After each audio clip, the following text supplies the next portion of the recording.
මේ සටන් කරද්දී අවියාවිත ඕනමයි තාම අතීතේ මතක් කරද්දී මතක කලින් තිබු මූණමයි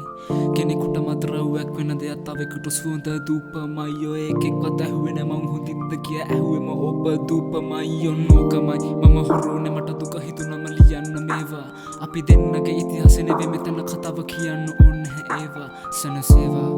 මගේ සනසීම හෙව්වේ සංගීතය තුලින්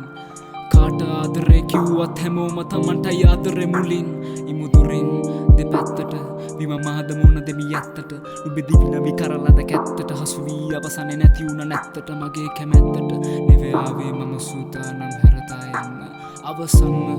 හුස්ම වැටෙන කල් වෙනවා මට ඉවසන්න ඉමුදුරින් දෙපැත්තට විම මහද මුණ දෙමි ඇත්තට නුඹ දිවින විකරලද කැත්තට හසු වී අවසනේ නැති වුණ නැත්තට මගේ කැමැත්තට නෙවෙයි ආවේ මම සූදානම් හැරතා යන්න අවසන්ම හුස්ම වැටෙන කල් වෙනවා මට ඉවසන්න මේ රාත්‍රියමා කෙරේ එළිය දුන්නේ සඳේ ආකාශයේ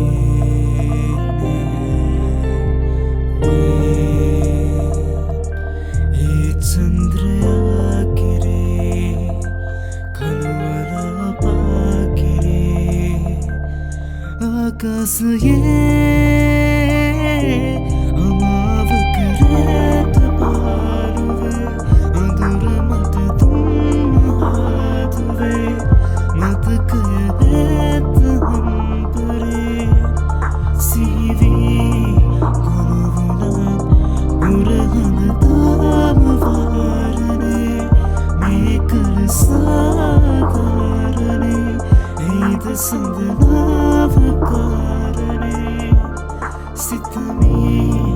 රැපුරා තාම මව මතක් වෙනවද මට වගේම එහෙම වෙනවද ඇස් ඉදිරියේ එක සැරයක්ම වෙන සැවීව නැවත ගේනවද හිත ගේනවද මම ඉවසන්නම් දෙයක් විමසන්නම් නුඹගේ ඉරණම අවසන්නම් මොතනින්දි මව පේනවද දිරිවන කල් බොහොමයක් මැද දුටු දියමන්තිය ඇතැම් විට මගේ ඇරෙන්නේ නැති උඹට ජීවිත පන්තිය මට අදටත් උඹ එක තරහක් හිතෙන්නේ එක තැන බං ඇයි අපෙන් ගන්න ඕන පලි උඹෙන් අරගත්තේ පෙම්වන්තිය මට ගායකයෙක් වෙන්නට කියලා මට ලං වුණා ඒ පොරොන්දු මම තාමත් රකින්න තැනකදී මං අතරමං වුණා එක දිනකදී මම වේදිකාව අභියස ඉද්දී ඇමතුමකින් කෙනෙක් නුඹේ මරණය ගැන මට කිව්වා ඒ ඇමතුම අවසන් වුණා එතනදී ඇස් ඇරුණා හිත අනන්තයේ සැරිසැරුණා සින්දුවක් නිසා මග හැරුණා ඕ මලක් අකාලේ මැරුණා මම දන්නවා ඔයාගේ මේක වෙනවා කියා දැනමයි මගේ කෙල්ලගෙන් අහපම් බොරු නම් වැඩිපුර කියෙව්වම ඔබ ගැනමයි අමාවක රැට පාරුවේ අඳුර මට දුන්නු හාතුවේ මතකය ඇත හම්පරේ සිහිවී ගොළුවුණා පුරහඳ තාම වාරණේ මේ කල සාධාරණේ ඇයිද සඳනා